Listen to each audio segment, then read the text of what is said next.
पिंपळगाव रेणुकाई येथे चैत्र नवरात्रोत्सवानिमित्त दरवर्षी भरवला जाणारा रेणुकाई मातेचा उत्सव यंदाही प्रचंड उत्साहात आणि जल्लोषात पार पडत आहे. तब्बल 300 वर्षांची अखंड परंपरा जपत हा सोहळा गावाच्या सांस्कृतिक वैभवाची साक्ष देत असून या पहिल्याच दिवशी निघणाऱ्या भव्य पालखी सोहळ्यात गावातील लहान मुले, तरुण आणि ग्रामस्थ मोठ्या संख्येने सहभागी होतात.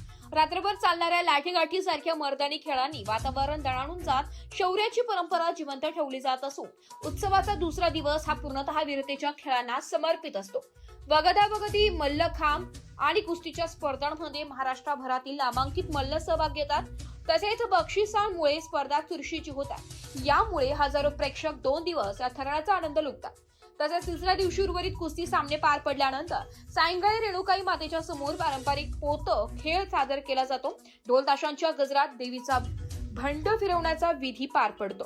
3 दिवस अखंड वाद्य वाजवणारे कलाकार आईच्या सेवेत रममाण होतात. उत्सवाच्या शेवटच्या दिवशी पौर्णिमेला म्हणजेच हनुमान जयंतीच्या दिवशी भव्य महाप्रसादाचे आयोजन करण्यात येते.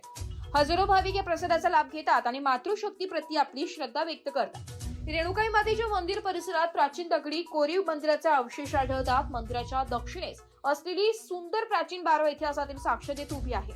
गावाच्या पूर्वेस अवघडराव सावंगी येथील पाताळेश्वर मंदिर आणि पश्चिमेस अनवा येथील प्राचीन मंदिर.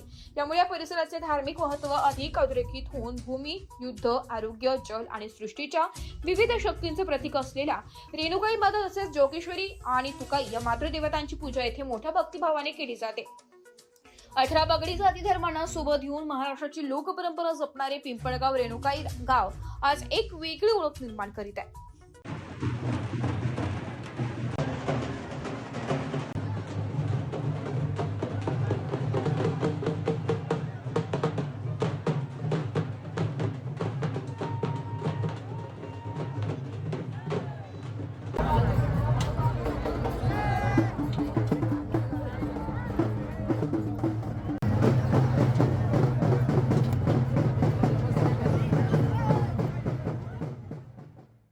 एस मराठी न्यूज साठी तालुका प्रतिनिधी अमोल शिंदे, भोकरदन.